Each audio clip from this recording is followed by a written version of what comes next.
أنت خطقبر زلخا زكا على تقالسات أنت هجي تأتيك تمثل تدلي أبتي تيك توك كميدي خط عبدي كم زوال حدا زي تفلت أتا قلت تبل نسخص مس بزوحات ودات عيتو تسمى لدي اندابلن بناي سكران ملحاس وتزاربه أتا وجهت علي اللي اندابلت بحيلة تقالسات أنت خنا أنت رسم دلدل سولسلس خنم ولو كا أنت السخرة كاب نفسك تقالقنا تتسقمت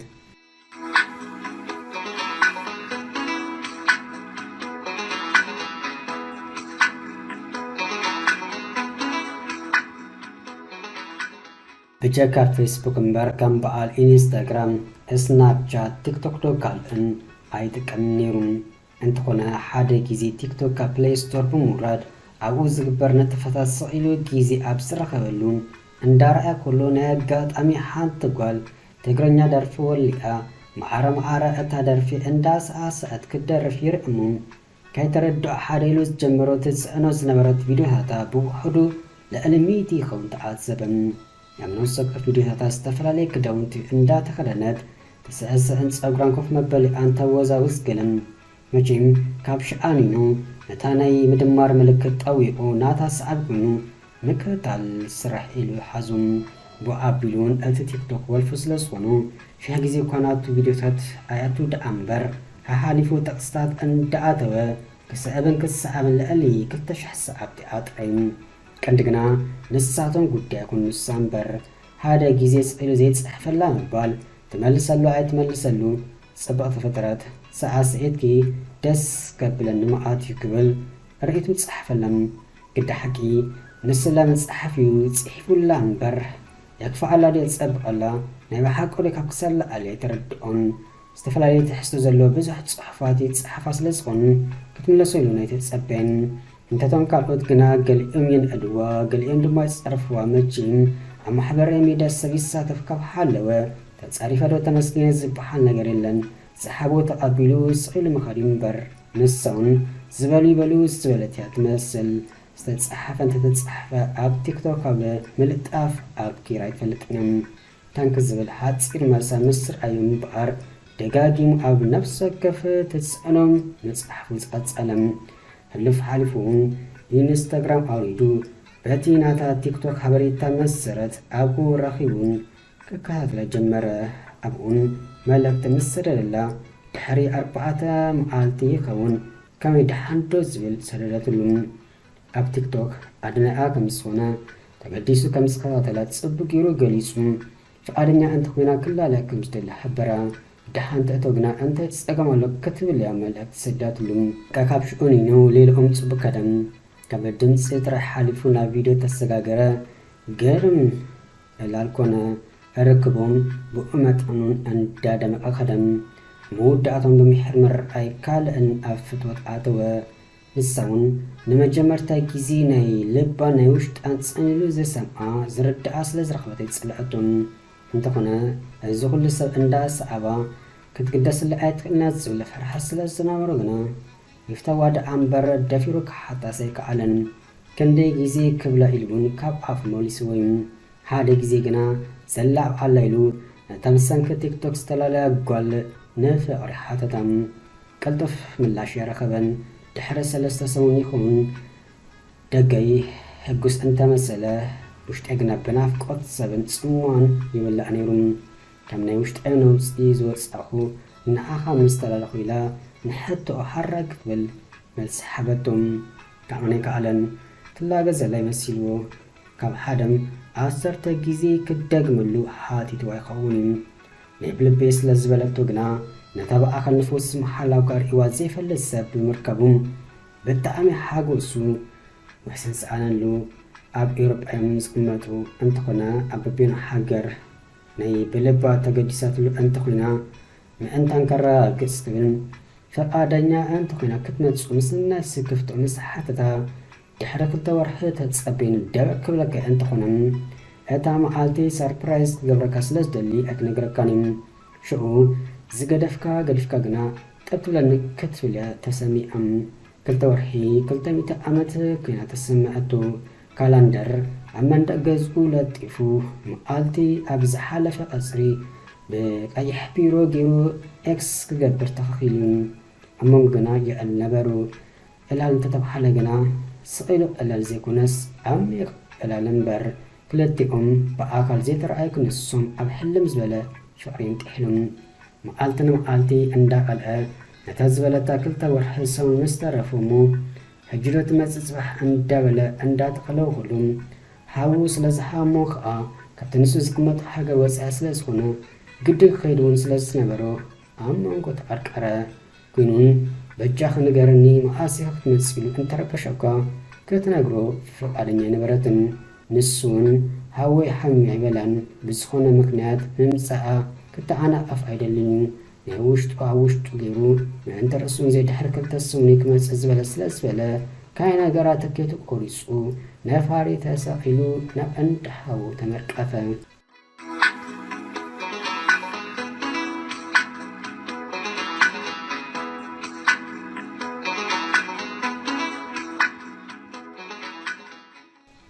أنت هنا أدلي جبرا أنت حاو عاتي دحي حاو أنت جبر كلهم نتصبحيتو ساربرايز نقابل متسيلخو كتب اللي دولة اللوم كأمني كألن يحلم كحلو الدقاقيم لنفسو تناخفك وانت أنت هنا أبا قحاد عالم كمزلوك أنزا مسكبر اللي تصبو ديرو تساويتهم أنتي كفو أقات أمي بلا بز حاو تخايلو بتخا لبو سلبتو قال متسيلخ دولهم انت زبكسون اب 0 ساعات كركب يكونن انت كم سكبر دغاغيمو حاسيبو حكم غار حيس لازبلم تتصبي كريمو حاو سلاز حامناو غش كمسل نغرا نقلاتو كمسل بلد انت هنا زغدفكا غدفكا كم تمصن مش نغير كان يحم ني بلبي كم تفكرن دعمو بمنتاي كرغاغص ني بلبي سلازفكا كان دي حيسه مصيكا زلخو زي ما نقرأ حدا مقنعة نسي مسبلتهم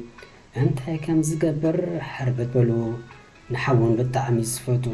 نقونا بإيربا كأتو زخانا مسوقاتي قلا يكونن أمونغو حندبت أبقوزو إنترنت زرخا موزف كراس نحاول تقاركيهم أقلو تصابو بالطعمي توتارة تجنقم نززر أي سيد حاو تصاقو مسحاتة كلو كحاب أريك وتصر أبيلو حبرا حاو تداخلو كمزلو تفلت جناوال حدا خجبرلو كمزيت إلسلا تفلت أبتحت فات أرن دكتور أمينة خير تم حسنتم بتحدخ أنا أونلاين أفكاريتو تدولالو سلازنا برد تقصنا فارق أنت اللي حاسس كل جمرة أي رخبن أنت هنا نصبحت أنجي حتى بقى سلازرخبة صباح أنجي حو كمزمتس نحجنا سبق جبرلا نوقان حبرام مجين رقبي تغيرو منقب قواعد نفير الطبق لا يكونن تسمامئة سبق برلم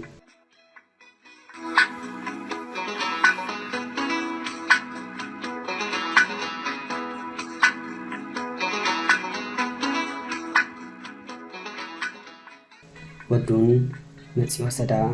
انتقنا بحادرا استوحابو السب عفو زئبس يكونن أنت حدا كمزوم قال مصر أيو كم سجازر أي زب أي حنف نفس اليوم نمس أقول جرس سيكو كجوا كبسليو زقينيرو أب تيك توك كم زفتم أتنا أمو خانو عندنا جرا بودا سلبات فعلم مشتو هراي كم بالحليفة جنا توي جرا كمان تمل سلين براتن انتقنا أمان قد كمس ولا أبجز ودا أكاكسنا ندزول فرحات نلبات عاصرم سبح كيرا ليدو كبلو كتيلون مس نفسا كتب عاس نتيجة زاروز نبر بزح أقلبتلون كبلون جزواتهم شانت عند قطة أبا حبتن سبلا جزعتوا جزء جزيو هذا كالسبتي سر بزي أما جبيت أولا زيت حاسة شحن فرقنا كوكا جمع فرق ترمز ويسكي أراتو تنصفها كوتاس بجاكات سراري كوتس إمبر جازا يسرع قد يكونن نسان أفكاري أكت حقو سلا تخليناتو زمساتن تنكيف كا ترسح تمثلتي جازان قد حقي أي متأتم كفبالي أندابلا نتي أبتي الصالون سنبرا كداون تحقفو نابتي أرات أنداو سرة زاربم ميتجزي نتي جازا جلابيتا أندات أمتات بس كفتا كفبالات مونتا خيرت الساتي كوكا بيرا ويسكي بحبتو لقبات فعلم والحانت كمزي ساتينا جيرا شعا أبي كمزي ركب حاتيتا بإيدو أملكتو سلز حبرا كيدا تشين مسيلا ناب أفكار أدويلا أمنتا غزا كمزأتوا بقطة هتتتو يفلت إيو انتقنا ካልኦት ብስራሕን ገልን ኣይተኣሙን ሓደ ዝተረፎ ኣማራፂ ንሱ ስለ ዝኾነ ከይፈተወ ካብ ዝኸፍእ የለን ኢሉ ንዑ ሰደድላ ድሓና ጆኺ ኣይተፍርሐ ከዘረው ኢሉ ኣዳኣ እሱ ተፋነዋ እንተኾነ ከምኡ ምስ በለቶ ክጠስን ኣይኮነን ቃጢፋ ፅባሕ ክትኮነሉ ተመሓፀንም ከም ግቡኡስ ፈላማይ ገጽ ንገጽ ክትራኸብ ምስ ትደሊ ባዕልኻ ክትርከብ እምበር ብሰብ ክትቀበል ፅባሕ ኣይኮነን እንተኾነ እቲ ኣጋጣሚታት ዝፈጠሩ ስለ ዝኾነ ዝግበር የለን ኣበይኹም ትፋለጥዶ ገለመለዶ እንዳበል ብሕቶን ካልእን ተቐበላም ኣጠማመጡን ብጣዕሚ ደስ ዘበለን ሽሕ ግዜ ኣብ ቲክቶክ እንዳወፅአ ተሰዓስዕ ደኣ እምበር እንሻሎ ከም ሰብ ዝኾነ መስመሩ ዝሰሓተ ነገር የብለን ምናልባት ብደጊኣ ንዝርአ ከምቲ ትስእስዑ ዕብርቲ ዘዋሪት ካልእን ይሓስባ ወይ ይብላ ይኸውን እቲ ሓቂ ግና ንሳን ጥራሕ ምስ ፈልጡ ሰሙን በቲ ዝርያ እንተተዛረበ ይፍረዱን እቲ ምንታይሲ እቲ ትገብሮ ምንቅስቃሳት ናብ ከምኡ ስለ ዝእንፈት እሞ እንታይ ኸይ ትበልዒ ክብል እኳ እንተ ሓተታም ቀጢፋ ፅባሕ ክትኮነላ ካብ ምፅላሕ ሓሊፋ ግና ዝኾነ ክወርደላ ስለ ዘይኮነ ፀጊበ ክትብል እያ ተሰሚዓ ነብሳ ክትሕፀብ ክፎክሳውን ክዳውንታ ክትቅይር ነጊርዋ እዩ እንተኾነ ድሓን ካብ ምባል ሓሊፋ ዝኾነ ኣይገበራትን ንሱ ግና ብናብሱ ግኑፍ ስለ ዝኾነ ድሮ ውሽጣዊ ስምዒቱ ንኽጎብጣ ይደፋፍቆ ነበረን እንተኾነ ነቲ ኣፍቃሪኣ ስለ ዘኽብሮ ነብሱ ቋፀር ከም ዘሎ ምስ ነብሱ ተረዳዲኡ ደጊኡ ወፂኡ ነፋሱ ተሓሪሙ ተመልሰን ሰዓቱን መሲኡ ጸልሚቱ ሰዓት 9 ኮነ እሞ ኣነ ክድቀስ ስለ ዝደለኹ ኣበየ ክድቀስ ክትብል መወዳእቱ ምስ ሓተተቱም ክትዕልል ደፋፍኣ ኖ ስለ ዝበለቶ ግና ተነጋሻ መቐበሊ ክፍሊ ክድቀስ ሓበራ ትኾነ እቲ ገዛ ሰብ ኣያቱን ግዲ ኮይኑ ሓመድ ይጭኑ ነበረ ከምዚ ሓባናት ዓራት ነጋጊፋ ጨና ካብ ቦርሳ ኣውፂኣ ነስኒሳ ድሓን እታቶም ኣፅቁን መሸገጥ ስለ ዝነበሩ መዓፃ ሸጊታ ከምታ ዝነበርታ ብጎልጎልባ ናብታ ዓራት ወድቐት እሞ ናብ ኣፍቃሪኣ ደወለት ኣፍቃሪኣ ግና ድሓይ ሓዊ ይገብር ስለ ዝነበረን ንሞባይሉ ሳይለንት ገይሩ ኣቐሚጡ ስለ ዝፀንሐ ይሰምዖን ወዲ ኣብ ክንዲ ዝድቀስ ነቲ ፈርቀ ጠርሙዝ ዊስኪ ምስ ቢራ እንዳበራረየ በል ክብሎ ስጋዩ ድሌቱ ሰማይ ስለ ዝበፅሐ ከይተረድኡ መዓፆ ዝደቀሰትሉ ክኸፍት ምስ በለ ግና ተዓፂ ስለ ዝፀንሖ ናብቲ ሳሎን ተመልሰም ንሳ ናይቲ መንገድን ካልእን ድኻም ገይሩላ ስለ ዝነበረ ዋላውካ ክትቀስም እንተዘይከኣለት ግና ከይተረድኣ ደቃስ ጠሊሞ ነይሩ ኣብ መንጎ ከም ገለ ክትብል ስለ ዝተበራበረት ሽንቱን ስለ ዝመፅኣ ክትሸኒላ ብብአጉጋ መዓፆ ካፊታ ሸና ናብ መደቀሲኣ ምስ ተመልሰት መዓፆ ምሽጋጥ ረሲኣቱ ስለ ዝነበረት ወደ ሰላሒሉ ከደቀሰ ስለ ዝፅንሐ ብቕፅበታቶም ደቃሳ ክትቅፅል ስለ ዝሓሰበት ዓይና ዓሚታ ነበረት ገለ ነገር ስኸፍከፍ ስለ ዝበላ ግና ብስምባደ ተበራበረት ጥምት ምስኣበለ ዘሊሉ ክውጣና ሓደ ኮነን ኣፍቃሪኣ ኣብ ጎኒ ሓዊ ኮይኑ ዓይኑ ይርኢ እዚ ከዓ እንዳማቱ ብሓደራ ዝተቐበላ ሰብ ብዘይ ድሌታ ድሌቱ ክገብር ቃለስ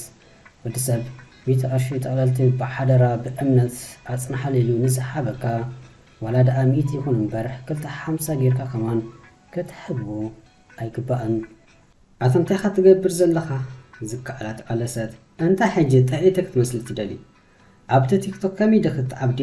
ከም ዘዋል ሓደ ዘይትፈልጥ ከዓ ኣታ ገለ እምበር ትብለለይ ንስኸስ ምስ ብዙሓት ኣወዳት ኣይትወፅም ማለት ድዩ እንዳበለ ብናይ ሰኽራም መልሓሱ ተዛረበ ኣታ በጃኻ ተኣሊለይ እንዳበለት ብሓይሊ ተቃለሰት እንትኾነም ምእንቲ ርእሱን ድልድል ዝበለ ስለ ዝኾነ ዋላ እኳ እንተሰኸረ ካብ ንብሳ ክትኣልግና ተፀገመት በጃኻ እንዳበለት ተመሓፀነቱ ሰካር ስለ ዝነበሮ ክሰምዕ ኣይኮነን ስምዒቱን ገንፊልም ብዘይብኡን ሰውነታ ናብ ከቡ ዝደፋፍኡ ናብ ከንፈራ ገጹ ነቲ መስተ ዝጨኑ ኣፉ ሰደደ ርእሳ ንሂማን ፀጋም እንዳበለት ካብኡ ክትሓድም ፈተነት ጓል ኣብተን መጀመርታ ጊዜ እግራ ዘንበረትላ ጌሻ ዝኸደት ሃገር ብዘይ ድሌታ ስገር ክብ ንክትፈፅም ብሓይሊ ተሓተተት ኣይኩንና በቃ ዝከኣላ ተቃለሰት ንሱ ግና ክዳና ክውፅእ ይቃለስን ነጥባታ ክጨባበጥ ፍሓታር ተርእዩ ነበረም ናይ ኣጋጣሚ መጽሓፍ ዝመስል ነገር ኣብቲ ኮሜዲኖ ስለ ዝረአየት ናይ ዓቕለ ፅበት ተማዊታ ኢዳ ሰሪዳ ርእሱ ሒባ ምስ ሓደ ገቶ ፈኒዋ ኣብ ኣፍ ልባ ዘርግሕ ክብል ግዜ ወሰደን ብስምባደ ከተረዳእኡ ኢላ ካብቲ ኣብ ልዕሊዓ ወዲቑ ዝነበረ ሰብ ተማዊታ ብምውፃእ ተሲኣ በፍርሒ እንዳንቀጥቀጠት ኣብ ምእዛብ ከላ ካብቲ ጌሽዎ ዝነበረ ዓለም ክበራበር ርአት እሞ ብዘይ ልባ ብጉያ ኣብቲ ሓደ መደቀሲ ክፍሊ ከይዳ መፍትሕ ኣፀ ብውሽጣ ፀሎት ኣብ ምግባር ተጸምደት ህልሚ ጋሕዱን መረዳእብያ ገዲ እንታይ ከም ዘጋጠመ ረሲእዎ ንሽኡስ ከኣገርገር ይተርኣየን ኣብቲ ንሳ ደቂሳቱ ዝነበረት ዓራት ዝርግሕ ኢሉ ብምዕላብ ብኡ ኣቢሉን ድቃስ ሂዝዎ ህልምበለም ንሳ ግና ካብ ሕጂ ክመፅኣኒ ክትብል ብፍርሕን ካልእን ወላሽንታ ተወጢጣ ከላ ካብታ ክፍሊ ከወፀት ከማኢላ ብኮፋ ኣውግሕታ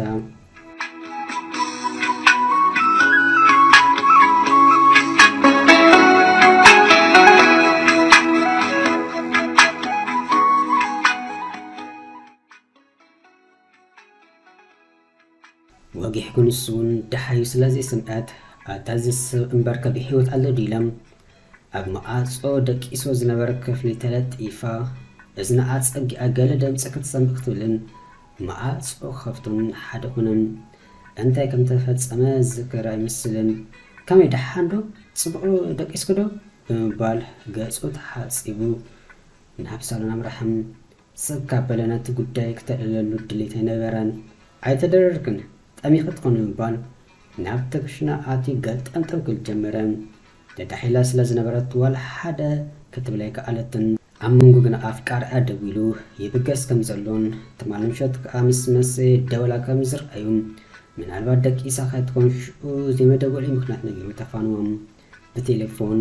ዝዘረብ ስለ ዘይኮነ ብሰላም ክመፅእ ሓቢራ ተፋንወቱ ገጠምጠም ኢሉ ቁርሲ ሰሪሑ ሒዙ መፅም ኣይዘከሮ ማለት ድዩ ከመይ እዚ ነገር እንዳበለት ሽሕ ጊዜ እኳ በጥሜ ተላሒሳ እንተነበረት ገለኩ ይገብረሉ ስለ ዝበለት ግና ክትበላ ኣይተረኣየትን ደጋጊሙ በጃ ክብልዒ ከም ዝበሉ ኣይረፈን ኣይከውን ኢላ ኣቂፃ እምበር እንተኾነ ተመሊሱ ናብ ንኣዱ ኣተበ ኣዝኺ ግና ፅብቕቲ ኢኺ ብኣካልን ብቪድዮን ክልተ በቢኖም ሰባት ኢኺ ጥራይ ኣብ ነፍሰይ ኣይትቕረብ እምበር ድላይ ከብል እንዳበለት በኣቕሊ ፅበት ክትፅበም ድሓንኢቱ ኣፍቃሪኣ መወዳእቱ ስለ ዝመፀ ከምዚ ዓመታት ተፈልጦ እንዳጎየት ከይዳ ተጠምጠመቱ ሽቃ ንመጀመርታ ጊዜ ብኣካል ትርእዮ ዘላ ንክሳዶ ብክልተይ ኣደዋ ግጥም ኣቢላ ሒዛ ክትፍኖ ኣይተረኣየትን ድሓር ክንደይ ግና ፅቡቅ ገይሮም ተሰኣዮም ተተሓይዞም ናብ ገዝኡ ነቐሉ ገዝኡ ምስ በፅሐት ካብ ገሓንን ናብ መንግስተ ሰማይ ዝኣቱት መሲልዎም ፆፍን ኣብ ሰዓት ዝፀርዩ ዝመስል ኩሉ ነገር ተወጋጊኑ በቦቱ ሒዝዩ ኣቑሑቱ ፅሑፍ ንዓይኒ ማራኺ ኣብ ገዝኣ እምበር እንዳ ሰብ ገዛ ዘላ ኮይኑ ከመን ኣይተሰምዖን ክዳና ናብ መደቀሲ ክፍሊ ኣተውን ቀይራ ናብ ክሽነ ክተብል ግዜ ወሰደትን ናይ ነፍሳ ሓሲባ ዘይኮነትሲ ናይ ኣፍቃሪኣ ኣብ መንገዲ ናይ ፅንሖ እምበር ከም ጋሻ ክትገሻ ድሌትን ንዕበጃኹን ክደፊአ እንተበላ እውን ኣይሰምዐቱን በቲ ዘሎ ኣስቤዛ ጌራ ጥዑም መግቢ ሰርሐት እሞ ነብሳ ተሓፂባ ምስ ኣፍቃሪኣ ናይ መጀመርታ መኣዲ ቀረበት ሽሕ ዓመት ዝፋልጡ እዮም ዝመስሉ ፅቡቅ ገይሮም ተናቢቦም እዮም ቅድሚ ምኩላሱ ኣኮለሳ ንሳ እውን ግብረ መልሲ ሓበት ጥዑም ኢሉ ክሰሓሉ ጀመረ ኣብ መንጎ ግና ከመይ እሞ ፅቡቅ ዶ ተቐቢሉ ይሓድርኩም ምስ በላ ከትነግሮ ዳሰብ ክትብል ኣብ መንጎ ተቐርቀረት ገዲፋቶ ናብ ዓዳ ንክትምለስ ምስኡ ከይተበኣሶ ተሰከፈት ኮይኑን ናይ ውሽጣ ኣብ ውሽጣ ገይራ ፅቡቅ ከም ዝሓደረት ነጊራ ናብ ካልእ ዕላል ዘገረት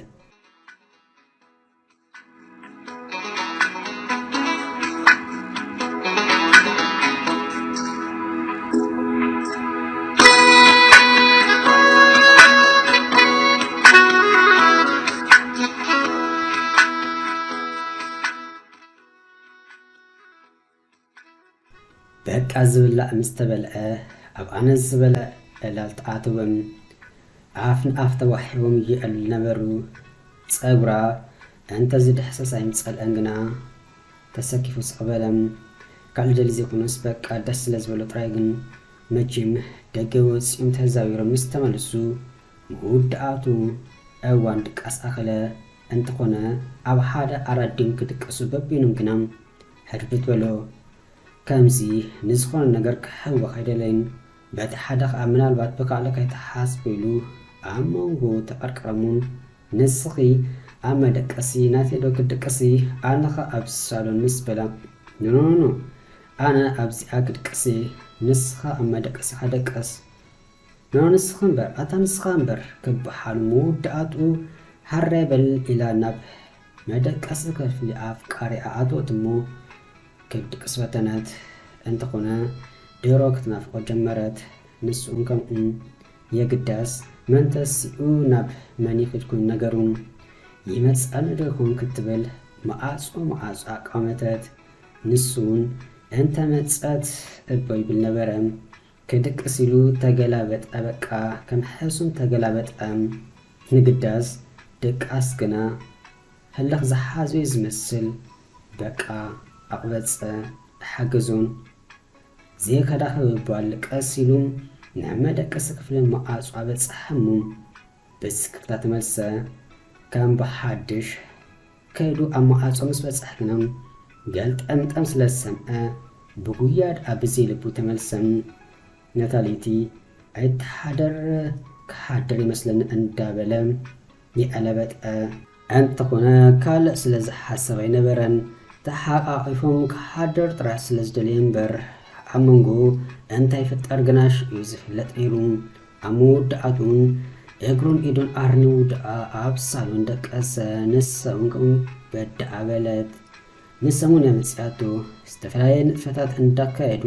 ኣብ መዘናግዒ ቦታታት እንዳኸዱ እቶም ናይ ፍቅሪ ግዜ እንዳሓለፈ ናብ ገፁ ከይቀረበ 5 ለይቲ ኣብ በቢኖም ዓራት እንዳደቀሱ ኣሕለፉ። ኣብ መወዳእታ ግና ፅቡቅ ገይሮም ስለ ዝተለማመዱን ዝተዋሓዱን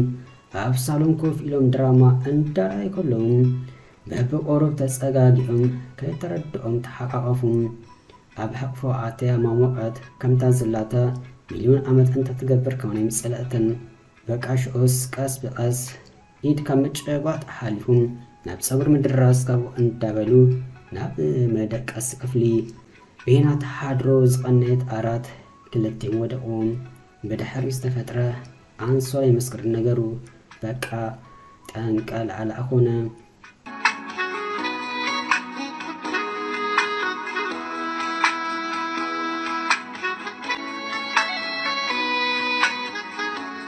ገሰልስ ኣስለ ዝኣኸለ ምስናይ ናፍቆት ናብ መዓርፎ ነፈርቲ ኣብ ፅሒዋ ተፋነዋም። ገዙ ምስ በፅሖን ቀልጢፉ ክምርኣ ከም ዘሎ ወሰነ ኮይኑ ተኺሉ ናብ ኣዲኡ ደው ኢሉ ዘይትምርኦ ናይ ኣዲኡ ቀፃሊ ዘረብኣ ሃራይ ሓንቲ መዓልቲ ድማ ናቱ መልስያ ብከምኡ ተረባሪቦም ብጣዕሚ ከዓ እምበር መወዳእቱ ግና ልቡ ትመልዓለ ጓል ስለ ዝረኸዩ ነዚ ብስራት ከበስራ ደው ኢሉ ሰላምታ እንድሕር ምልዋጥ ተኺሉ ናብ ብስራት መንገሪ ኣትዩ። ኣዲኡ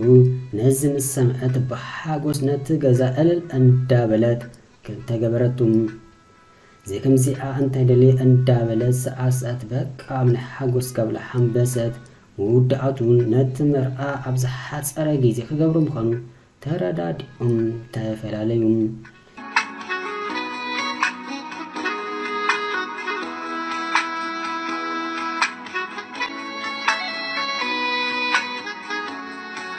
ምስ ኣፍቃሪቱን ናብቲ ትቅመጦ ዘላ ሃገር ምስ ተመልሰት ቀፃሊ ስጥዑም ዕላል ቀፂል እዩ። ብልቢ ካብ ዓቐን ንላዕሊ ኣፍቂራቶ ንስኡን ከምኡ በቲ ሓደ ወገን ድማ እቲ ብጣዕሚ ተኻኢሉ ዝነበረ ሓዉ ድሓን ኮይኑሉ ቀሲን እዩ። ሓደ ምሸት ኣብ ሳሎን ብጎቦ ኮይኑ ድራማ እንዳርኣየ ከሎ ካብ ኣዲኡ ሚስኮል ተገበረሉ። ሕሳቡን ስለ ዝፀንሐ ቀልጢፉ ክድውል ግዜ ወሰደን። እንተኾነ ኣዲኡ ብፅቡቅ ኣይተቐበለቱን። እንታይ ከም ዝኾነት ቀሲላ ከተረድኦ ምስ ሓተታ እዛ ክምርኣቱላ ዘላ ሓጓል ኣብ ገለዶ ኣብ ገለ እንዳወፀት ዓለም ሙሉእ ዝዕዘባ ክብረታት ዘዋረደት ዘዋርጓልያ ኢሎማ ክትብልያ ካብ ጓል ሓፍታ ሰምዐቱ ዘረባ ዝደርጓሕትሉ ዋላ እኳ ቀልጢፉን ተሓቀ ግና ኣዲኡ ምዃና ስለዘይተርፋም በዝሕሊ መሪፁ ሃቂዩ ቀዳድ መዳድ ጌራ ተስእስእ ገለ ነይራ ሕጂ ግና ገዲፋትያ ድሓር ድማ ኣዝያ ትዒት ሰብ እያ ኣነ ደይ ብኣካል ዝፈልጣ ዋላስ ንሳቶ ምስ በላ ኣይትኾነካ ናይ ግደፋ ንሕና ካርታት ኢልና ዝኣበናካ ኣብ ዘይረብሓ ክትወድቕ ኣይኮንካን እንታይኻ ክብረትካ ኣዋሪድካ ፍኾስኮስ እቲ ዝኣበየን ባሓልን ለምድኻ ኣበይ ምስከደዩ ኣታ ንስካስ ቁርብ ኣይተመዛዝን ዳሃ ምስ ከምዚአን ዓይነት ሰባት ክትለግብ ሕሰበሉ ድሓር ብጓሒ ጣኢለ ከመተካ እንዳበለቶ ከላም ሳብ ተወዲኣ ተኣፅወት ነዲኡን ብጣዕሚ ዝፈቶ ዘኽብራ ድማ ኣብ መንጎን ሕጂ ኣፍቃሪቱን ክሓልፉን ንሓዳር ዝተመናያ ሰብ ኣዲኡን ኣሻው ተቐርቀረ ዓለም መቓልሓ ከበሃል ሓቂ እዩ እቲ ናይ ፅባሕ ውፅኢት ናይ ሕጂ ስራሕኻ እዩ ዋላ እኳ ምስኡ ካብ ትላለን ብኣካል ካብ ትረኸ ኣብ ቲክቶክ ካልአን ኣቲኻ ከፋት ክዳን ጌራ ኮፍ መበልያ ምውዝዋዝ ካልአን እንተገደፈቶ እንተኾነ እንተቲ ተረዲእዋ ዲ ከይተረድኣት ትገብሮ ዝነበረት ነገር ሕጂ ነቲ ፍቅሮም ፈተናቱ ይምወሎም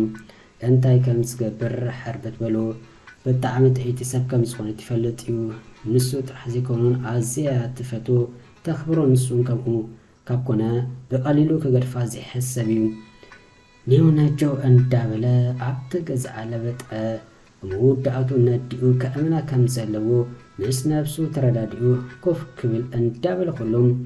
ኣፍቃሪቱ ደወለትሉ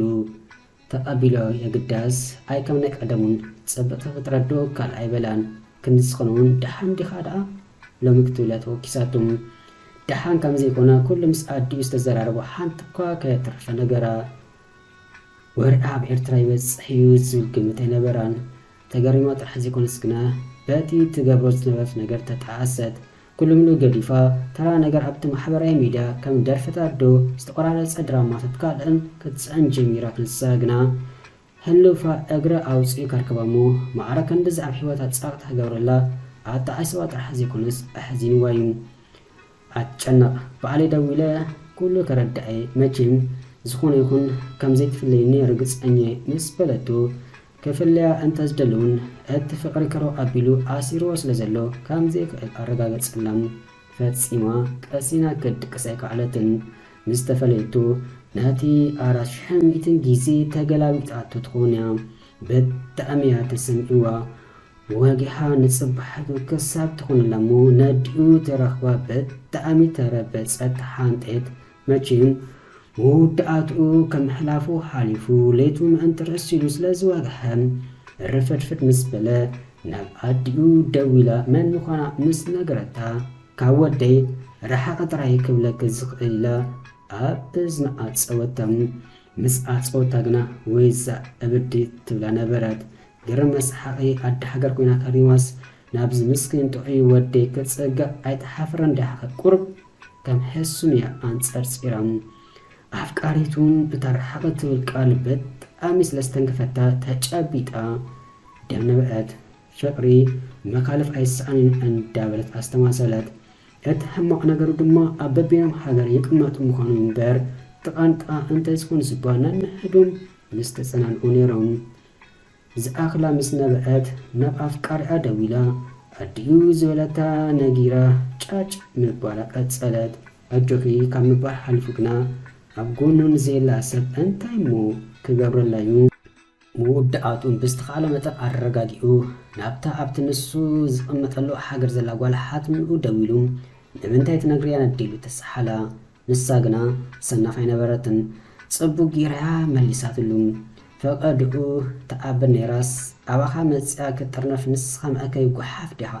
ስትርቲ እንተትኸውን ኣብቲ ቲክቶክ ከምውታት ኣይምስ ገበረትን ነይራ ሕጂ እንታይ ትገብር ኣላ እንታይ ዶ ትፈልጥ ኢኻ ምሳኻ ዶላ ክንደ ናይ ስጋ ኮይኑ ዝሓለኹስ ተገልሚጥካ ከዓ ንኣይ ክትዛረበኒ ድላይካ ኩን ኣይግድሽኒ ይባል ቴሌፎን ኣፀወት እንታይ ፀገሙ እንታይ ዝገብሮ እንዳበለ ደኣ መመሊሱ ተጨነቐ ተወጠረ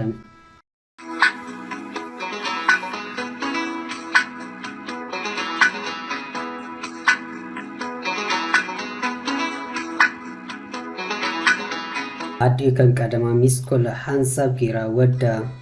ዝድውል መሲሏት እምበለት እንተኾነ ርኡ ከም ዘይረኣየስ ምስ በለ ድሕሪ ሰዓት ይኾን መሊሳ ሚስኮል ገበረትሉ የግዳስ ኣዲኡ እንታይ ጌርካ ክትብል ትድውል ከም ዘላ ስለ ዝፈለጠ ክድውለላ ሸውሓት ኣይነበሮን። እዛ ናይ ኣዲኡ ኣይትኮነካንያ ትብል ዘረባ ፈፂሙ ክወሓጠሉ ኣይከኣለን። ምውሓጥ ጥራሕ ዘይኮነ ክገርፋውን ድሌት ይኹን ዓቕሚ ይብሉን። እቲ ምንታይሲ ኣመና ነፍቃሪቱ ኣፍቂርዋ ስለ ዘሎን ከም ኢሉ ከይደወለ ምስ ሓደረ ግና ሚስኮል ምግባር ገዲፋ ካብ 1-5 ጊዜ ደውለትሉ ስቕ መፍትሒ ኣይከውን ኢሉ ምስ ደወለላ ካብታ ዘፈርሓ ይወፀ እንታይ ጌርካ ክትብልያ ቀድሚ ድሓን ዲኻ ምባላ ናብ ሕቶኣ ተኺላ ኣትያ ዋላ ሓደ ኣይወስንኩን ክገድፋ ኢለ ድማ ኣይተላለኽዋን ብጣዕሚ ዘፍቅራ ድሓር ድማ ምስናይ ኣክብረቱ ኣደይ ኣነ እምበር ምስኣክ ነበር ንስኻ ይኩንከን ኣብ ርሑቕ ዘለኸ እውን ኣይትሰምዕዮ ኣይትርእዮ ሃዳር ናባይ ጥራሕ ግደፍዮ ምስ በላም ኣዲኡ ብሕርቃን ሰንከልካ ኢላ ክትወድቕ ክትብል ሃፍቱ ደጊፋም ኣብቲ ሳሎን ኮፍ ኣበለታሙ ቴሌፎን ካብ ኢድ ኣዲኣ ተቐቢላ ክትዛረብ ጀመረት። ኣታ ቁርብ ሕልና ይብልካ እንዲ ክንድንኣኻ ዝሓሰበት ኣይትርእዮ ኣይትሰምዕዮ ትብላሲ ዘይንሰምዖ እንተንኸውን ደኣ እንታይ ሰምዒና ንዛረብ ኣለና። እዛ ጓል ፈቐድኡ ቲክቶክ ካልእ ተዓብድ ዝነበረት እዩ ምሽ ኢሎሞ ወረ እንታይ ሓሲብካ ኢኻ መዚኣ ቁርብ ለባም ዶ ኣይነበርካ ኣነ ከምዚ ኣይፈልጠካኒ ምን ኣስሓብቶ እያ ትሰሓሉ ዘላ ይን ገዛ ደኣ ኣጢቐናለይ እንዲን እንዳበለ ምስ ነብሱ እላልኮነ ተሰምዓኑ ደለኻ ኣዴና እሞ በሰንክኻ ገለት ትኹን ኣይክንጋደፊና መልሱ ከይተፀበይት ኣብ እዝኑ ቴሌፎን ኣፀወት ኦፋይ ኣታ እንታይ መዓት እዩ ዘይገድፋና እዩ ወረ ኣብ ሂወተይ እንታይ ይምልከቶም ከፀናዮ መስለኒ እንዳበለም መመሊሱ ዳ ኣንፀርፀረም።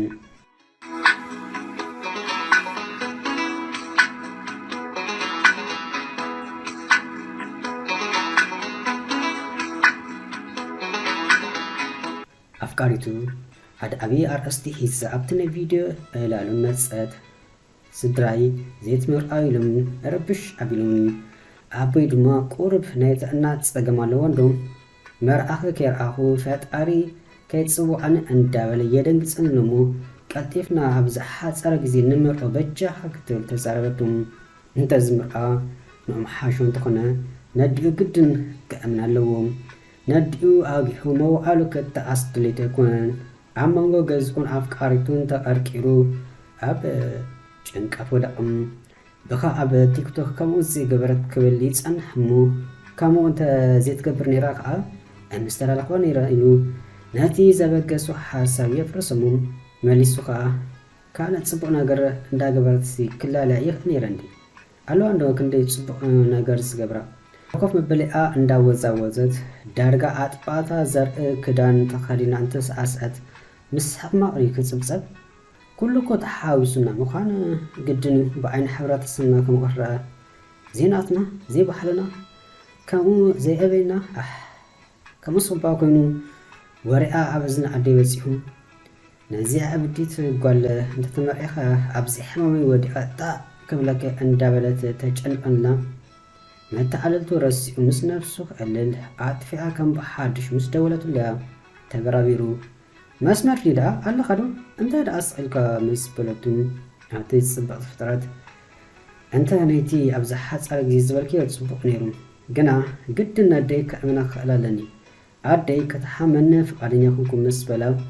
የረዳእነ እንዲሁ ዝያደ ግና ኣነውን ኣቦይ የሻቀለኒ እሞ እንታይ ይኹን ኢኻ ትብል ዘለኻ ምስ በለቱም ንወርሒ ዕድል ክትህቦ ሓቢሩ ናብ ካልእ እላሉ ሰገረ።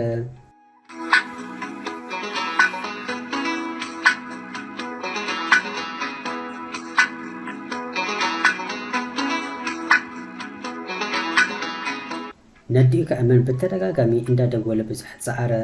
እንተኾነ ኣዲኡ እንተምፅኣኻ ኣይትከኣልን እንድያ ክሳለይ ንኸረላ ወፀት ኣፍቃሪቱ ብወገና ነዲኡ ክትሕጉስ ኢላ ሽፎን ኣይትበለ ዙረታት ካልእ ሕያባት እንተበረኸተትኩም ኣይተርእዩን ናይ ዝኣበዲ ነገር ስለዝበለት ተኣኽሊሉ ኣብ ገሊኡ ተሸጊጡ ክልተ ፍቑራት ብሕር እንዳተፋቱ ክንሱም ግና እንታይ ከም ዝገብሩ ይሓርብ ትበሉ ምውድኣቱን ግድን ክንምዕኦ ኣለና ክትብል ናይ መወዳእታ ቤናይ ውሳነ በፅሐት ነሱ ግና ምእንቲ ርስዑን ነዲኡ ብጣዕሚ ዝፈቶም ኣብቲ ገዛን ኣብ ሓንቂቓያ እንዳቀዋጠርቲ እብያቱም ንስምዒታ ክጎድእ ድሌት ኣይኮነን ካብ ጽቡቕናቱ ምድላይ እውን ተበጊሳ ትዛረብ ከም ዘላ ይስሓቶም እንተኾነ እዝና ጥራይ ስለዝሰምዐት ጽቡቕ ጌራ ንዘይትፈልጣ ጓል ማዕረ ክንዲ ዝምጭካን ኣይሕጎሱን ብዓይኒ ሓቅን ጓል ተኢትያ ብደጊ ርኢኻ ኣይትፍረድ ዝበሃል ምስላ ንኣ ተባሂሉ ተመሲሉ እንተኾነ ዝያዳ ውሽጣዊ ጽባቕኻ ዝደንቕ ንኡ ተላቢስካ ምስ ትኸይድ እዩ ነዚ ቲክቶክ እንዳበለ ብኸመይ ነዲኡ ከእምና ከም ዘሎ እንዳሓሰበ ኩሉም ሓደ ዓብዪ ሓሳብ ኣብ ሓንጎሉ ስለዝተቐልቀለ ክሳብ ሕጂ ኸ እንታይ ኮይኑ ዘይሓሰብ ኩሉ ፀኒሐ እንዳበለ ብሓጎስ ነጣረ ዘለለሙ ናብ ኣፍቃሪቱ ደው ኢሉ ፍታሕ ረኺበለኹ ምስ በላ እንታይ ክኸውን ክትብልያ ብሕንጡነት እዝና ገቲራም ከም ዝጠናስኪ ከነግራይ ምስ በላ ከመይ ሓሽልካዮ ክትብልያ መሊሳትሉ ካልእ ዋላ ሓደ ኣማራፂ ከም ዘይብሉ ዝሓዩሽ ፍታሕ ንሱ ጥራሕ ከም ዝኾነ ጽቡቕ ገይሩ ስለዘነፀርላ ዘቀራርበና እንተኾይኑ ዳ ዘይንሱ እንታይ ድለ ሓራይ ከምኡ በላ ክትብልያ ቀጠልያ መብራሕቲ ወሊዓትሉ ካብኣ ምስ ተፋነወ ቀልጢፉ ናብ ኣዲኡ ደው ኢሉ ኣዲኡ ዘይኮነት ግና ሓብትያ ተቐቢላቱ ነዲኦም ክተቅርበሉ ሓቲቱ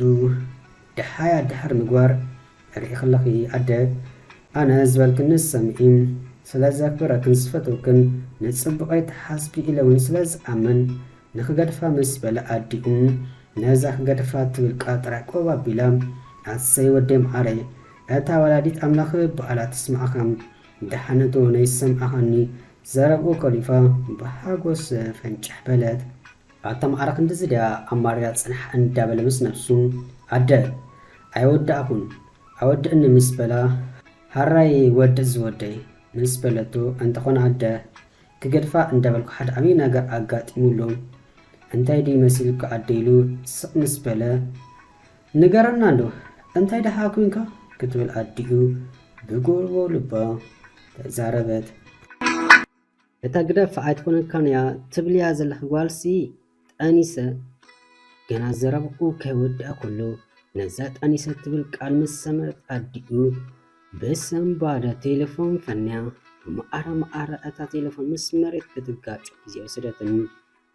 ነዚ ዝረአየት ሓፍቲ እውይ ኣደይ መዓረ እንዳበለት ምስ ፍጥነት ድምፂ ተቐዳዲሞም ነበዲኣ እኳ እንተበለት ሓላዋታ ድሮ ኣጥፍያ ጥራሕ ዘይኮነትሲ ናይቲ ምስቲ መሬት ዝተጋጭወቱን ካብ ርእሳ ደም ይፈስስ ነበረ ሄሎ ኣደ እንተበለ ንሱ ግደ ምን ክሰምዑ ብጣዕሚ ተጨነቐ ተረበሸ ኣጥፊኡ ከም ብሓድሽ ካብ ሓደ ምሽሕ ግዜ ደወለ እንትኾነ ዝቕበሉስ ኣይነበረን ሓፍቱን ተጓያ ብናይ ጎረቤት መኪና ድሮ ናብ ሕክምና ተመርሕ ነበረት ኣዲኡ ገለ ኮይና ካይትኮን ፈርሐ ብኡ መጠን ድማ ሰንበደ ደጋጊሙ ካብ ምፍታው ናይ ቋረፀን ዘረባይ ኣሰን ቢድዋ እንዳበለ በኻ ዘይበልክዋ ክብል ተጣሰም ኣብ ዓለም በኻ ከምዚ ዝበሃል ነገር ኣይሰርሕን ናይ ነፍሲ ወከፍ ትገብሮ ምንቅስቓስ ነገራት ኣወንታዊ ኣሉታዊ ውፅኢት ከም ዘሎ ምግንዛብ ናይቲ ዝመፅእ ውፅኢት ድማ ተሓታቲ ባዕልኻ ከም ብኻ ምባል ግና ካብ ጭንቀት ምፍጣር ሓሊፉ ዝኾነ ፍታሕ ኣይምፃእካን እዩ ካብ ኮነ ንስኾነ ዘይኮነ ምርባሽ ቀድሚኡ ምምዛን ተመራፂ እዩ ሓፍቱ ነዲኦም ኣብ ቀዳማይ ረድኤት ክፍሊ ምስ ኣተወታ ናብ ሓዋ ደወለት እንተኾነ ተኺላ ናብ ቆይዓ ኣታ እንታይ ኻይልካ ነደይ ብሰንኪኻ ገለትኹም ኣነንስኻን ሓውን ሓሰርን ሓመድን ዓይንን ካብ ማይን ፀባን ንወሓድ ዝነበርና ሰባት ዘይቲ ማይን ኮይና ክንተርፍ ኢና ሰብ ዝብለካ ዘይትሰም ኣደይ እኳ ናትካ ሓልዮት እዩ ዘዛረባ ዘሎ ኣይትኮነካ ናይ ግደፈላትካ ነብስኻ ዝሓይሽ እንድዩ ትገድፋኻ ምስ በለቱ ንሱ ግና ሕጂ ንኡታ ዝኸውን ሸውሓት ኣይነበሮን ድሓይ ኣዲኡ ራይ ክሰምዕ ስለ ዝነበረ ብሓጉ ንዘረብኣ ግዳይ ገበረሉን ኣቲ ንገርና እንዶ ድሓ እንዳ ምስ በላ እንታይ ከድሕ እንዳ ቀዳማይ ረድኤት ይግበረላ ኣሎ ወራ እንታይ ኢልካ ማዕረክ እንደዚ ነብሳ ስሒታ ምስ መሬት ተጋጭ ደም ክሳብ ትወፅእ ጌርካ ምስ በለቱ ነታ ደም ምስ ሰብነት ቋፅራ ይከኣለኒ ብደው ቁርዝ የለክ ንሱ ከንፈጥእ ጀመረ ከይተረድኡን ቴሌፎኑ ፍኒ ምስ መሬት ኣጋጭዋም ኣለኻ ዶ እንታይ ዳስኢልካ ኣተናኣሓኩ ትስምዖኒ ዶ ኣለኻ ሃፍቱ ድምፂ ክትሰምዕ ተቃለሰት እንተኾነ ዝምልሰላ ግና ይረኸበትን እፋይ ኣታዝኸ ሕጂ እንታይ ኮይኑ ክበሓል ወዲኦ ጥራይ ከይኮን ወረበይኑ እንዳነበረ ገላ ከይኮን እንዳበለት መሊሳ ተጨነቐት ሓንሳብ ነቲ ጎረቤትካ ድሓዩ ግበር ክበሓል ሓቂዩ ኣብ ጥቓኻ ኣብ ቀረባ ዘሎ ሰብ ብፍላይ ምስ ዝድውለልካ ዋላ ኣይጠዓመካ ክበሃል ተመራፂ ናይ ድሓን ምዃን ምስ ኣረጋግፅካ ድማ እንተደሊኻ ድሓር ክትምለሶ ምዃንካ ሓቢርካ ናብ ጉዳይካ ክትምለስ ትኽኢኻ ብፍላይ ኣብ ኤውሮጳ ኮነ ኣብ ካልእ ተሰዲዶም በይኖም ዝነብሩ ብዙሓት ሰባት ክሕሉ ስለ ዝኽእሉ ድሓይ ከጥፍኡ ከለዉ እንታይ ኮይኖም ኢልካ ድሓያ ምግባር ተመራፂ እዩ ዝኾነ ሰብ በይኑ እንዳነበረ ሰኣን ተሰርኒቑ ማይ ዘቐብሎ ገለ ክኸውን ይኽእል እዩ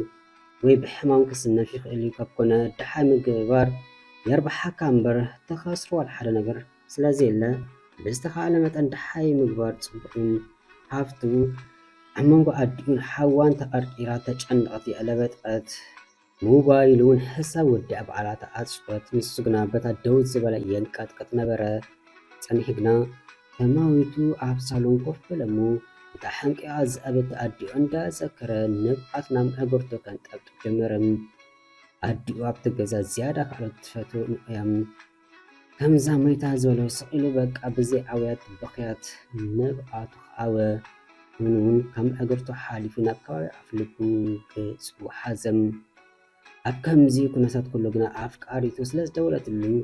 ብስምባደ ካብቲ ኣትዎ ዝፀንሐ ፍሉይ ዓለም ተበራበር እሞ ነታ ረዳኢስ ኢና ኣብ መሬት ብድቁሳት ተኣውዝ ዝነበረት ሞባይል ከይዱ ኣልዓላም እንትኾነ ንኣ ምቕባል ገዲፉ ናብ ሓፍቱ ክድውል እንተበለ ሕሳብ ወዲእኻ ኣለኻ ዝብል ድምፂ ስለሰምዑ ብቕፅበት ቆላያን ኣዲጉ ሕሳብ መልኡ ናብ ሓፍቱ ደወለ ኣብ ሸቕሎ ዝፀንሐት ሓፍቱ እንታይ ደኣ ድሓን ዲኻ ኣተኣሰንቢድካኒ እኮ ምስ በለቶ ድሓን ከም ዝኾነ ሓቢሩ ድሓይ ኣዲኡ ምስ ሓተታ ኣብ ቁላ ኣይነቕሐትን ኢሎ እሞ ድሓን በቃ ኣይትሸገር ነብስኻ ራግዕ እንታይ ክትከውን እያ ከምዛ ክንረአየና ክትብል ዘይፅንሐት ኣቐዲሞም ነገር ሓዋ ኮይንዎ ንሱን ከይሓማ ስለ ዝፈርሐት ከተተሓዳድቆ ፈተነት በሊ ዝኾነ ሓዱሽ ነገር እንተሎ ቀልጢፍኪ ሚስኮል ግበር ምባል ቴሌፎን ዓፀወን መሊሱ ናብ ኣፍቃሪቱ ደወለ ንሳ እውን ሓንታ ክትፅበዮ ስለ ዝፀንሐት እንታይ ደኣ ኢላ ኣዲኻ ክትብለ ድሕሪ ሰላምታ ቀልጢፋም ናብ ሕቶ ዝነጠረት ኣዲኡ ጥንስቲ ትብቃል ጥራይ ምስ ሰምዐት ነብሳ ስሒት ኣብ ሕክምና ከም ዘላ ምስ ነገራ ብጣዕሚ ሰንበለት እንታይ ዝግበሩ እውን ክትብል ንነብሰን ኣፍቃሪኣን ሓተተት መጀመርታ ኣዴ ድሓን ትኹመጃኺ ድሓር ድማ እዚ ናይ ኣኒሳ ኣላ ኢለ ክሕሶ ዝሓሰብኩ ገዲፍ ኣለኹም እንታይ ገበረት እዛ ምስ መይት ኣደይ ብጣዕሚ ኣደንጊፃት ንምጃኺ ናተይ ፅቡቅ ደለ ኣይትኮነካን እያ ትብለኒ ከም ዘላ ይፈልጥ ግና ከም ትኮን ድማ ኣፀቢቐት ዝፈልጥ ኣነ እንታይ ከም ዝገበርኮ ጫኒቑን ምስ በላ ኣፍቃሪኣ ብሰንካ ከምዚ ኢሉ ምውጣሩ ብጣዕሚ ኣደንገፃ እንተኾነ ኣመና ኣፍቂራቶ ስለ ዘላ ግና ብዝኾነ ምክንያት ክትገድፈውን ኣይኮነትን ብዝኾነ ነዴኻ ምሕረት የውርድ እንተኾነ እዝታት ስለ ዝተፈጠረ ኣይትገድፈን ኢኻ مش نحاور مساكت نبرخا حقي كنمرئنا مس حتتت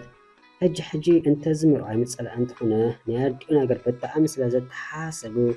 نمرأة قدى كدناوي قمزلو نفسو زنقرو زلوم دحان صدقتي فترة عيد الشجر رأي أمنا كم زفكرك تفلت اندخي كابكونا كل نقر نواي قد في يومو نقرات بوتو كتحزيم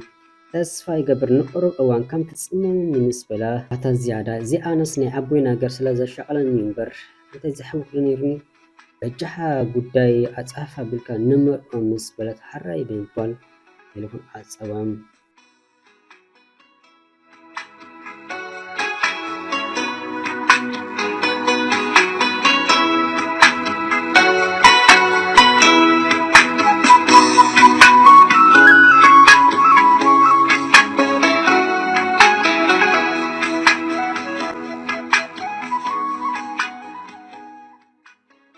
إهتم أجرجر أنت هكتبلت سني حنزاقال نتينا أفكاري تو مجمرت كما أعرفون نفرتي تقابل جاز وزحرر للسبي السعر وزلهم نعيد عمو تقط ما نندح نزر أخوة أنستيتي من لخاف مزور رحني قدا لتاني حالة جزي كم يلا كابش أما قلت دمو أي تراخنا نمسلو مش أو حالة كنت جزي من قدي تراخنا نرنع مسبلو ها حق هابا نسوس زي بتقطنا سلام استوحلنا يوم مو مستا كيف زلا وقال تراخ ولا خمرو ولا سنتاي كان لما بيلك رخيبك هجي تفعاتنا نبر أبتي تيك توك مع كورا نابزنا بتن نكتب له كلا كيف نيروا مس بلم مش دلو أفكاري عاتم بلا بحانسا على خمرو مس حتى تملسو هو بحانسا علينا كن مرأة كمان نحاسو علينا مس بلو انت نزي أكت مرأة أتاسخ كابايخ أنا سقط خايف كاتقر فمسيل نيرو ما نمحا حيلو نستمتع زنبر سمسحا كتأكبا مسبلو انت ملكة كاسكا سقزي تبي مش بيرادو قلاستين أخت ميركا بيراها سلحيل كاتخيد نسوس حق خزي نعخا حاليل كي مسبلو أي ملكة كان أفكا تراي حازل لي مسبلو نحزبو ديلو نحرك أنسم إتون سلاستا سمعو قديكا وأحلف إلو كونو نمو قانو ناقيرات كاداخا مسبلو مانيات نقران انت أخت نقران أتا أفكاريتك أي نقرات كان أتحوي انت أتنقران مسولو بل أنا تبقى أساكم سلازي دالي بقالات نقرأك شعود الله يكون كونوا مسبلة أتحوي أتكتبلو زحاسب كندو بل مسبلو الرابل إذا ناي تيك توك سبيت دو ولا أفكاري دو ولا يفت تبلا تقبل كاس محلي أبزبل كان نجيزي مستا ستيا مساي زي حرر كيلا وقتت مسبلتني بحانسب صبق مشت أحلفنا يبلا كاسي أي تحازل لي دعنبر حالفة مسبلو انتايلو بسم بارة تسوي بتي أبكر إذن برت كموز بيرا جيرو فقع كبلو واس بلا أتحوي من أين تجبرت لنا قدامي أباي اندافلت كايو نمنتاي من أي تقبلات لني دحار ما سخيرا نيرا أصل كان الساعة وقتلاتن حجس من أين تاي جبرت لنا خمس بلو هرك أنو كقاس أصل زيك على رح علي كابسكر من دابلا كجدر جمرة كده أبد كم زي كحاوت عدلو انتاي دا نزاقا مقلق ولا رقبيلو أرع أزول دابلا مس نفسو كابتا خوابي تصورة نسو كابو يفلد أمبر عبر أسو زيكون نقر فنلي خيدو كي تردقو أب حلم زبالة حاسا عتوى كمي أبيلا كمو تقبر زيكون فتسونك أمبر إذا كلون أي كتركبلا كنت من قدي تب أيضا مسأسي كتقاقا زي مسل زيكون مخانا زخم قلودي ملحاس قلندو أقاقي واخون أي تقولنا أبي موكت مسل حنا حزم كي تردقون كسلاسر بيرايت بالكال أساتي مود أكون سنكالكال اندابلت نحقز وإندام رح كله أفكاري تدولت اندار أنت تسقط أو كدقيمة مس دولت لبنان تقبل بالكب دحر حجي نابزان والقصة كدولي بناي ساكرا مستقالفة دمتس وقيرو بأوتا دحر مزرا وعوزنا أصيم بسان كالكالو من قدو قبرة عند بسلس خونا بسن بعد انت خوين لا بأسبتنا تقدي مستنا يدئات حيزاتهم أدئو كمزيت فتوية تفلت نسود رايزي يكونون بسنك أب حكم ناس لازلا قالا كوين حتكون جاني مليسا مستولت له مش كقبلا تقليلو تليفون أطفاء مساقنا دقاقي ما كمفتنا عدو على انتقونا حجز تقاسي أسلت أن أوفايلا بحركان ناب سالون صندو تامو الشعب عوض رعاتبت انت كم تقبرون كتسلاسل دحرمس نحن دبت حسب سلازمت نبنا يدئو تليفون دولت أفتو تقابيلا من تمسرا قصت بتصرف تسحلت حسرتي أي تحفرنك أدويلكي أدينا موسنك قلت تخون دحانك الرئينا ورنت ترف بخ دوي قروب زي تحفري هلنا زي بالكخ نكت الزارب أدل كحابة دحل عبيلا أعزن أتصوتا انتهي معاتي اندابلت مالي سنة وفكار أدولت انت خونا نعقلت صبت ينبر دويلا سلسة أتصوت مالسي كم زي تراكب فلت انكو عمو عديو دحان كونت مسايد صبق زنبارا ودي دعمو أيدا معالتي معارك أنت زقلبت مبالو أنت كون خون ورا سخري زمسك أنت بلتك أن أتربشت بكم أن مولو ليتي كتفتنا لو كادك ستحضرت مسوغنا مسجامو إيو سنكلك أنت بالعتيو دك إسو حاضرون نصب حيتو مستس رأس فنك أسلاس دليه أنت كون ميلو ندحرت ملس مسبلا كله في تسعة تسلاس تزكو بزي يفكرك أن الدولة سي كتتصاوت اللي الدولة قاسلو نابشو أقب مخارشنو تحس أتصيبو نو أراتو تمليسو موبايلو نسلم نايدول ملكتات أفكاريتو سلت صحو زيدو للاخ بمبال دولة أنت خون كدك أسد بخفاص لزا حدرت أقات أمدرو أب حلم زبالة دكاس أتسلت صح أيسن قطان جبرادي أسا كيفوا تفلت إلا هو يقود نمنا كن أمن ودي مخوان أما حبر ميدا تلاقي خدعة أنت يتصبق كركب أكاد دي أتكون كنا كتبل بس أنك بزي حما مودا أخان بري قدد لتأدل لك اندي خافئو نحانت لي تنتصمم سيناسي مزرخة تسئلك تحدر لمدس لتصن حنبر كما يبلا نابا إلا متسعس مسكال سبس غير كتفتس نزي سلالة ترايخون زلو ورأنكو أخمان كرم مرأنا فلتكو هجي إغرين إيدين تراي كأكب زلاني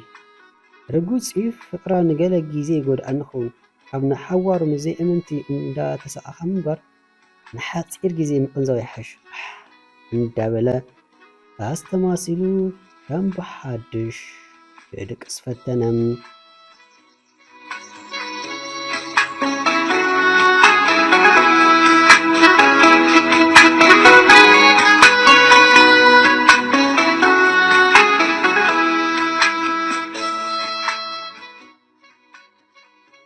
أفكاري مستبرابرت دويلو من باروس لاس فلت بقصبات مسفتنا دمس إتعالى ديمام كدول جزاوي سرتن نسو نايدون جين كأبيلو من يكران كرات من انفس حلو مسبلا هج أني أخم زحادرة تنصاقمو أنت مخون مسحادتو أنا نسخن ودينا لناز بمسيونا أزنابتهم أنت مالت كيخ ودينا مالت بسانكي أدخا دخا كتقد فندلخا أنت خاتخون زلخا هتصلي شرقي كدرو دحا تدلني زلها قرب هلنا زي تقبر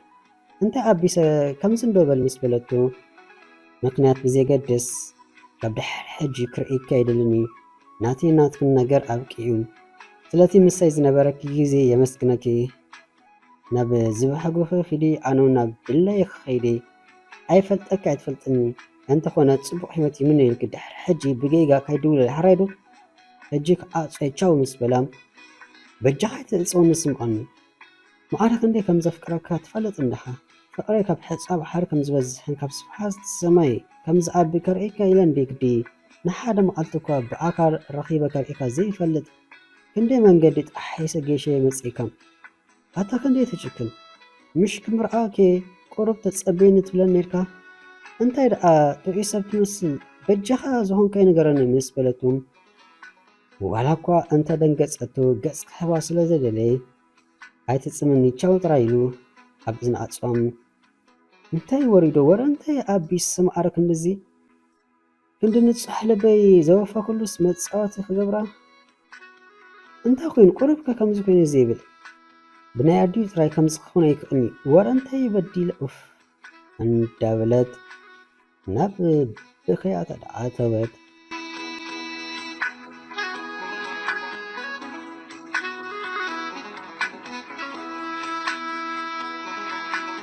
بهتا عدو اللي تسبلا كل تسمون قبروم أبزوش كل تسمون عدو ولو كأنت حويت أفكارتو قنا بفقركن مكنات مبقاسيو بزين فلات أبد تأمح ما أصخون كيسي أحلفهم ودعاتون دويلا كنت صحيفة مصر بربد تكيتاك قويسا حاندبت مزيا أبزي حاسبون زي تتسبين جزي ما أسو غزب مأتوي سدولت أول علي جزء كينو نتناي حبر مأتوي ناي منبر جزء حنس أزلو بفيديو كريون إيخاليون كينون من دعالو اندابله نابتا وشت جزء زلاسكين مستعزبم اسم بادن شبد بدن سنكل كاليلو كمودع نسكلا دحنم قلتفو كفاف تايتر أين ዓይነይ ድዩ ዋላ ሲሉ ደጋጊሙ ክዕዘብ ንሳ ጭርክ ተብል ምስ ተረባረቡ ግና ነታ ናይ መፍትሕ ምልክት ዘላታ መጠወቒት ጠዊቕ መወዳእቱ ስከፈተም ኣብ ቀዳማይ ደርቢ ስለ ዝቕመጥ በቲ ሊፍት ተጠቂማ ለኣለ ክሳብ ትድይብ ማዕጾ ናይ ገዝኡ ከፊቱ ኣብ ኣፍ ደገ ኮይኑ ተጸበያ ምስ ረኣያ ኣብ ክንዲ ሰላም ዝብል በስምባደዩ ፈዚዙ ተሪፉ ገጻ ኣዝዩ ተበላሽዩ ነብሳውን ሕማቕ ነበረ። ብናፍቆት ዘሓለፈቶ ግዜ በኣልያ ትፈልጦ ፈዚዙ ኩሎ ሰላም ንክብላ ኣይተጸበየትን ብጉያ ከይድያ ተጠምጢማቶም ቀልጢፋ ክትፍንውን ኣይተረኣየትን በንጻሩ ግና ጫጭ ትብል ነይራ። ሮብቱ ከይርእይዎ ስለዝተሰከፈ ብሓይሊ ካብ ነብሱ ኣልዩ ነታ ንእሽተይቲ ጉተት ሻንጣ ሒዙ ንውሽጢ መርሒቡ ኣቶም ማዕጾ ኣፀወ። ሽዑ ንመጀመርታ ግዜ ምስ ነበቀታ ክትዛረብ ተሰምዐት። ኣታ ጨካን ፍጥረት ሕማቕ ፍቕሪ ኣልሚድካንስ እዚ ኮይነ ብዘይበሓል ምክንያት ሕልም ትብል ደስ ዝበልካ ሕጂ ኩሉ ነገር ኣሰልቺን ምፍጣሪ ፀልኢ ኣይበላ ኣይሰቲ ኮይነ ረኣየነስከ እንታይ ይመስል ኣለኹም ወረ ነፍሰይ ከተፈቀሩ ተሪፉ ነይሩ ምክንያት ንቅድም ክፈልጥ ስለዝደለኹ ሕልኽ ሒዙኒ ገዲፍ እምበር ተራ ፍቕሪ ዝሓዘነ ድመሲልካ ይፃው ዘለኹ ጌርካ ዲኻ ተሓስቦ ነርካ ፍቕራኻ ኮን ንዓይ መዳረግቲ ኣልቦ እዩ ዓለም ብዘይ በኣኻ ከንቱ ያ ንዓይ ተፍቅረኒ ከንስኻ ብሓንሳእ ከምዚ ጌርካ ክትስበጠኒ ግና ፈፂመ ገሚተ ያፈለጥ ወረ እንታይ ፀገምካ ምስ በለቱ ሕነቕናቕ እንዳበለም በጣዕሚ ስለዝደንገጸቶ ክዛረብ ኣቕሚ ኣይነበሮን። ንብኣቱን ሕነቕናቕ ስለዝበሉ ድንድን ኣብዝሐ ብዘይ መደባ እዚ ኩሉ መንገዲ ሰንጢቓ ምምፅኣ እቲ ተቐቢሉ ዝሕደራ ወዲ ዝበሎ እምበርካ ሓቅዶ ይኸውን ክሳብ ዝብል ኮነም ንገረኒ ባበጃኻ ሓደ ኣፊቱ ጨርቀይ ደበ ክፅለል ዶ ምዃን እንታይ ተርፊኑ ተጸሊለ እንዲ ከሚለ ናብዚ ገዛ መፅኤ ከማን እንድኢ ምስ በለቱ ብዝተዳኸመ መንፈስ ድሓን ኮፍ በልሞ ንቕድም ኩሉ ክነግረኪ በጃኽ ተረጋጊእ ንቕድም ዝኾነ ብልእስተይ ምስ በላ ኣነ ክበልዕ ክሰቲለ ኣይመጻኹን መጀመርታ ንዓይ መዕፀዊኻ ምክንያት ንገረኒ ከም ተፍቅረኒ ሚእቲ ካብ ሚእቲ ይርገፀኛ ኣዴኻ ተቐቢላትኒ እንተትኾን ነይራ ድማ ቀደም ተመሪኻን ምስ ሓላኸም ሕጂ ዝኾንካዮ ትነግረኒ ድኻ ወላስ ካብዚ ፐላሰ ሸለለ ክፀድፈልካ ምስ በለቱ ሰበብ ሃራይ ኮፍ በሊ ኢሉ ኣብ ሳሎን ኮፍ ከም ትብል ገበራሞም ድሕሪ ናይ ቁሩብ ካልኢታት መዕጥሊጣይ ክሓተክንዶ ምስ በላ ሃራይ እተተኒ ክትብል መለሰትሉ። እቲ ናባይልኪ እቲ ፈላማ ምስ መጻኺ ምስቲ ከም ገለ ወዲ እንታይ ክትገብር ሓዲርክ ምስ በላ ናይ ወዲ በለት ዝብሎ ዋላ ሓደ ስለዚ ተረድኣም እቲ ተቐበላ ኢለ ኣብ ገዝኡ ክትሓድር ብሓደራ ዝሓቦ ወዲ እምበር ናይ ደኣ ምስ በላ ምስኡ ደኣ እንታይ ክገብር ደሊኻ ምስ በለቶ ንስኻ እምበር ንገርኒ ኣነ ደኣ እንታይ ፈሊጠ ምስ በላ እንታይ ክገብር ደኣ ደቂሳ ሓዲረን ጽባሓትኻ ምስኻ ተታሒዝና ገዛኻ ኸና ምስ በለቱ ካልእ ዋላ ሓደ ኣይገበርኩምን ምስ በላ እንታይ ክትብል ከም ዝደለኻ ኣገይሕድካ እንዶ ንገረኒ ተረፍ መረፍ ንብኣታ ብኢዳ እንዳ ጸረገት ተዛረበት ኣኺራስ ብሓንሳእ እንተዚ ሓዲርና ኢለ ወጠጥ ምስ በለትኒ ብሓንሳእ ብሓዲርና ስጋይር ክፈፂምና ኢሉኒ ምስ በላ ብዘይ ልባካ ኮፍ መበሊኣ ብምትንሳእ 3 ግዜ ማዓተበት ኣታ ንሱ ድዩ ከምኡ ኢልካ ኣነ ሕጂ ሰብነተይ ናብ ሓመኹሽቲ ቀየር የኣዳዊ ይቆራረፃ ብድልናይ ክትምሕልልከ ፈፂመ ኣሰተኹ ምስኡ ድማ ኣይሓደርኩም እንተ ደሊኻ ከየባኣሰኩም ኢለ እምበር ክእምፀን ደልዩ ዝነበረ ንሱ እዩ ገና ካብቶም ዓርፎ ነፈርቲ ምስ ተቐበለና ኣትሒዙ ብንኣዳን ገለን ልበይ ዘጥፍኣለይ ዝነበረ ንሱ እዩ ሰብ ቀይረለ ኢለካ ከም ዝነበርኩን ኣይትርስዑ እንትኾኑ እመናኒ ኣነ ምዝ ሰብ ዋላ ሓደ ይገበርኩት ምስ በለቱ ዋላካ ክኣምና እንተደለየ ውሽጡ ግና ሕረኽረኽ ስለ ዝበሎ ብኸመይ ሞ ክኣምናክ ይኽእል ምስ በላ ንሃብቲ ኩሽና ብምኻድ ካራ ካብቲ ተመዛዚ ብምውፃእ ነብስኺ ቅተለበኒ እንተደለ ሕጂ ነብሰይ ከቃብፀ ድሓር ድማ ከምኡታት ጌረ እንተዝኮን ምስ ጠርጠርኩ ዶ እንታይ ክገብርከ እዚ ኩሉ መንገዲ ምስ መጻኹ ምስ በለቱ ወይ ናይ ብልበያ እንዳበለ ምስ ነብሱ በሊ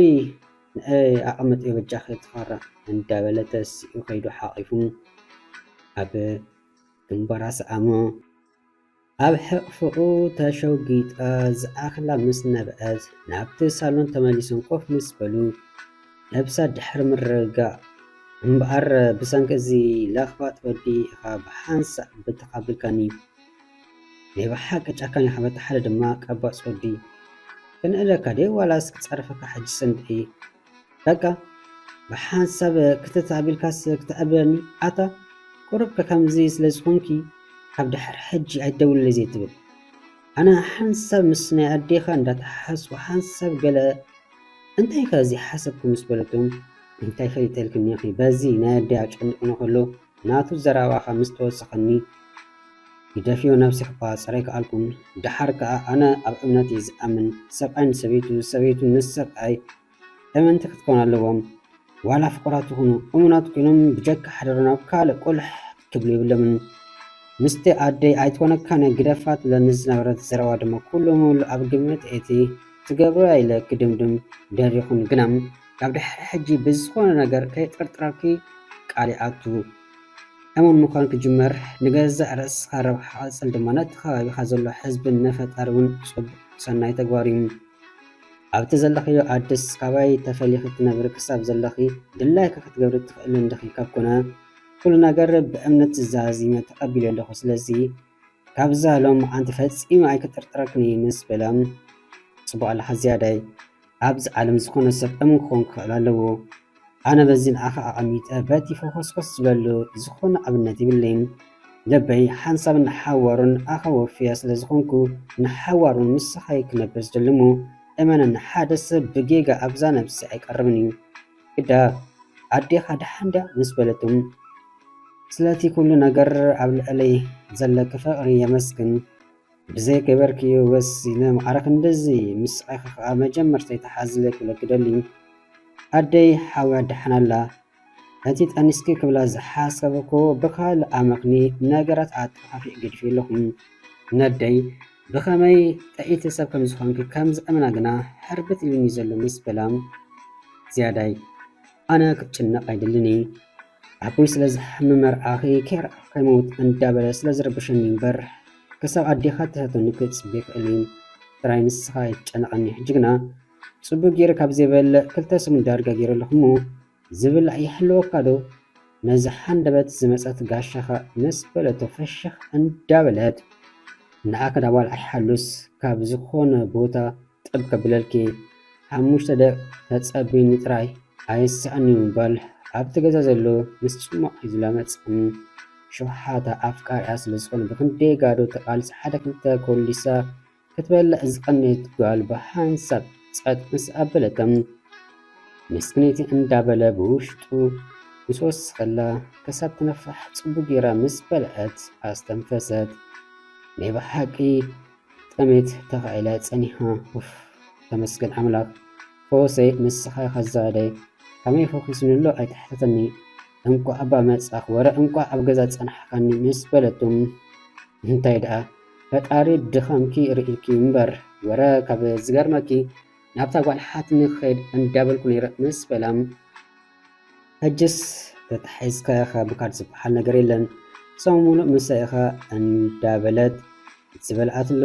ተሓፃፅ ብድር ምስ በለት ሎሚ ፈፂምክ ዝኾነ ነገር ኣይክትንክፍኒ ኺ ሓንሳብ ይዕርፍሞ ምስ በለ ወፂና ሻሕ ሰቲኖም ብጣዕሚ ሕማቅ ከም ዝቐንኽ ኩሉ ነገርኪ ይዘረባ ኣሎ ስለዚ ቀሲንካ ሕጂ ይዕርፍ ሓራይ ዶ ምስ በለ ኣብ ግንባራ እንዳሰኣማ ሓራይ ስለ ዝበለት ነቲ ክትበልዓሉ ፀንሐት ሸሓኒ ኣብ ኣተበ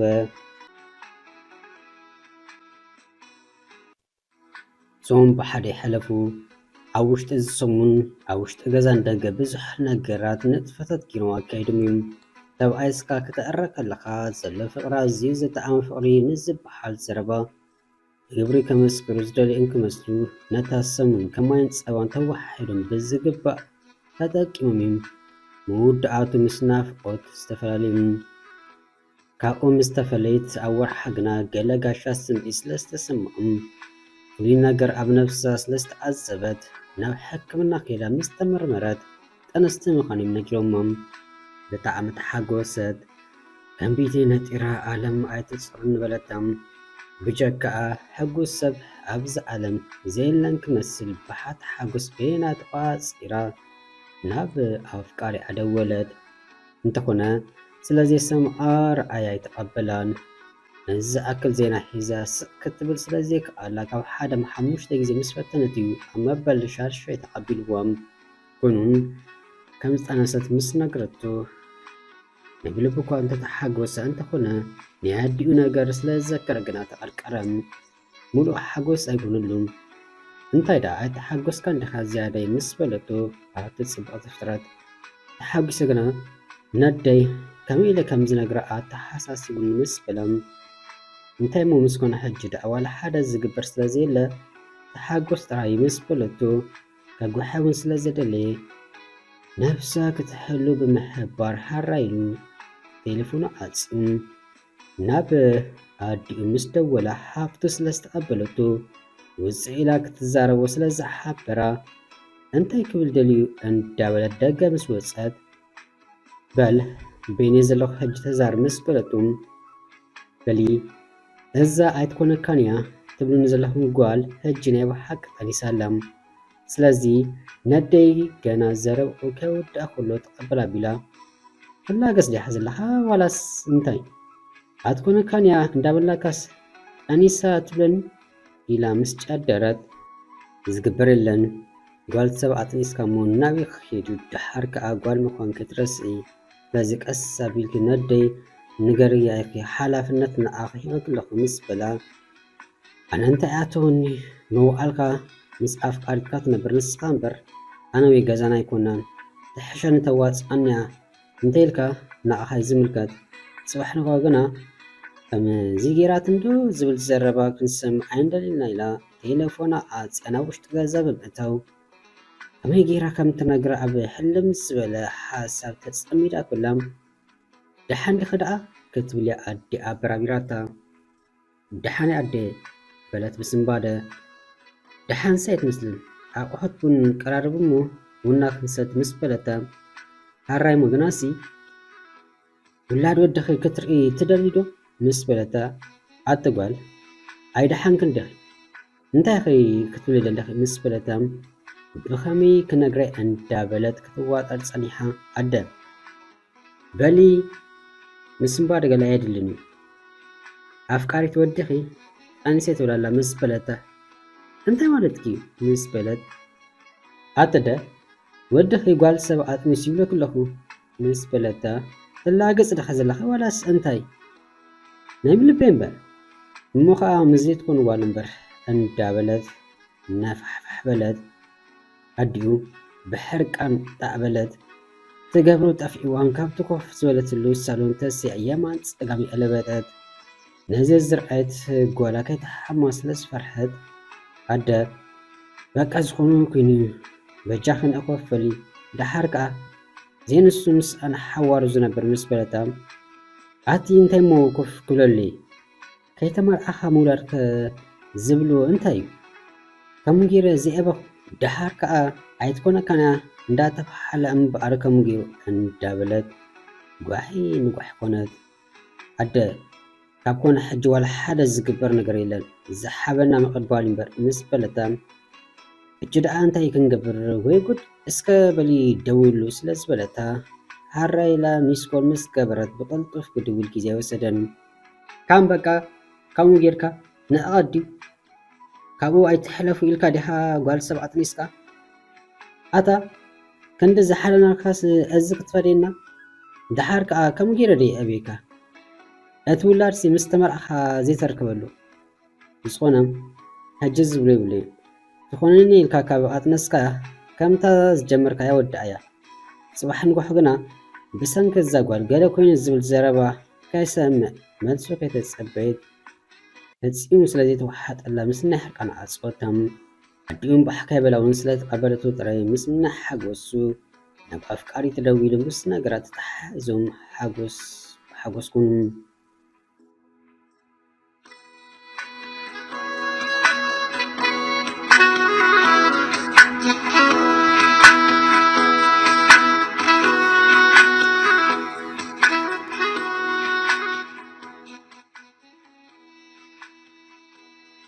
ካብቲ ጠንስ ኣብ 2 ወርሓ ቅድሚ ጥንሲ ጽቡቕ ገይሩ ምፍላጡ